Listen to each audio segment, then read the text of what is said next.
біздер зерттеу алаңына келіп қалдық. Қош келдіңіздер. Бүгін біз нені зерттейміз? Бала, бүгін біздер ағзамызға өте зиян сусындарды зерттейтін боламыз. Бала, айтыңыздаршы, үйлеріңізде аналарыңыз сіздерге қандай сусынды ішуге тыйым салады? Ішуге болмайды кола. Кока-кола ішуге болмайды, да? Тұздаған су. Иә, себебі олар. Неге? Себебі олар газдалған сулар, иә? Олардың ішінде не бар? Газ бар, да? Ендеше неге ол біздер ішуімізге болмайды?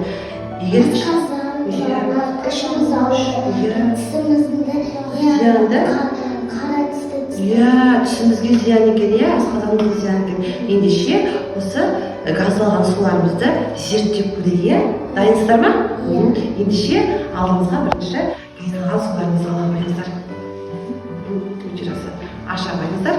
Қазір бірінші біздер шарды не істетіп тұрамыз? Істетіп тұрамыз, иә? Қандай не болатынын байқаймыз қазір. Мен өзім естімін. Бізге олар зиян екен. Енді балалар, осы шарды кегізіп болғаннан кейін, ал енді шайқайықшы. Қолымызды, газдалған суымызды. Қант шайқайға. Ой, қандай, енді қараңыздар балалар, не пайда болды? Шардың не істеді? Үрілді, үлкен болды, иә, мінекей. Неге деп ойлайсыңдар? Не болды, газ көп. Иә, себебі ішінде не бар? Газ бар, иә? Газ бар, мінекей балалар. Бұны біздер асқазанымыз деп ойлаңыздар. Егер де біз осы газдалған суды ішетін болса, біздің асқазанымыз осылай үріледі екен. Ол бізге зиян ба, яғни? Иә, үрігесін біздер ішіміз ауырады екен, біздер ауруға шалдығады екенбіз, иә? Өте жақсы. Келесісін қарайық енді балалар. Енді балалар қарайық. Қазір осы қолымызды, енді осы қолымызды қазір үйімізге отырған стаканымызға құйып келіп. Шашырап кетмесін, иә? Құяғандар. Өте жақсы. Енді балалар, бұл не балалар? Сода. Иә, сода. Бұл ас содасы, да? Бұны біздер үйде аналарымыз сіздер не істейді? Қолданады. Ал кәдімгі енді осы ас содасы салып көрейік. Не пайда болады екен? Қарайық. Істейді. Суын не істейді? Иә, көпіріп жатыр, да, мінекей? Қанша мінекей? Көпіріп жатыр. Ал бұлғап көрші.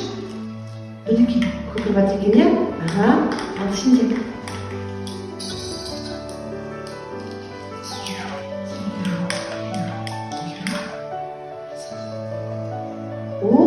Қараңдар, көрдіңіздер ме? Суымыз көпіріп бетіне шығып жатыр. Неге деп ойлайсыздар? Себебі ішінде газ бар, иә. Суымыз қандай біздің қышқылы, иә? Сол себепті газымыз мінекей көпіріп жатыр. Оқып көрейікші. Көп ішінде әлі кеткен жоқ, иә? Өте жақсы. Келесі зерттеуіміз қарайық балалар. Тағы да зерттеп көрейік.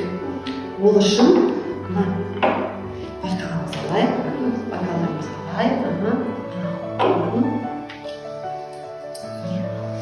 Оған енді қазір ақсезім біздер газдалған су қолына құятын болады. Ал мынау болса газдалған су, минералды суды құятын болады, иә? Ал құятын. Ашылғанның өзінде де не болады? Иә, қазір ұшылдап ашылып жатыр, иә? Ал құятын.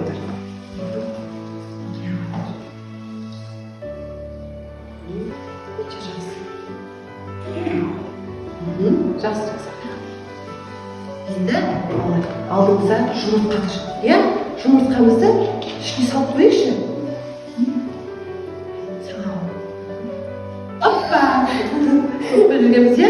Ал мінекей, көрдіңдер ме? Жұмыртқаны салғанның өзінде де ол көпіріп не істеп жатыр? Төгіліп жатыр, иә? Енді балалар қазір бақылайық. Жұмыртқамызға не болады екен? Бақылап көрейік. Жұмыртқа дейтін жұмыртқаны.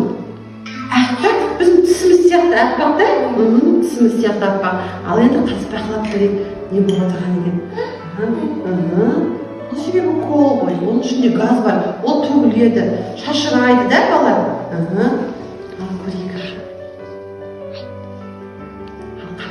Ал қараңыздаршы, не болды? не болды? Мінекей ақ сезімнің жұмыртқасы түсіп кейін түске айналып көрінеді ме мінекей балалар? Мінекей міне себебі ол қара түстік голдың ішінде тұрды, иә? Ал Ринаттың жұмыртқасы өзгерді ме түсі? Жоқ. Себебі неге? Оның суы түссіз жоқ. Иә, түссіз. Дұрыс айтасың, түссіз. Сондықтан да сол қалпында қалды. Мінекей балалар, біздің тісімізде осы жұмыртқа сияқты. Егер де біздер газдалған түсті суды ішетін болса, иә, міне мысалы колалар, миренда деген су бар, иә, ол сарыда ішетін болса, тісіміз қайрап кетеді, иә. Сосын біздер шайғанда ол кетпейтін болады, иә. Мінекей балалар, көрдіңдер ме? Мінекей газдалған сусындар адамның денсаулығына өте зиян екен, иә. Асқазанына, ішіне, сонымен қатар тісіне де өте зиян екен, иә балалар. Сондықтан біздер не істемейміз? Сіздерге, иә, не істемейміз екен. Алдағы уақытта біздер газдалған суларды ішпейміз, иә. Сонымен қатар басқа балаларға да ішпеуге болмайтынын айтамыз, иә балалар. Сіздерге ұнады ма бүгінгі зерттеу? Иә, ұнады. Жақсы балалар, сау болыңыздар. Сау болыңыз.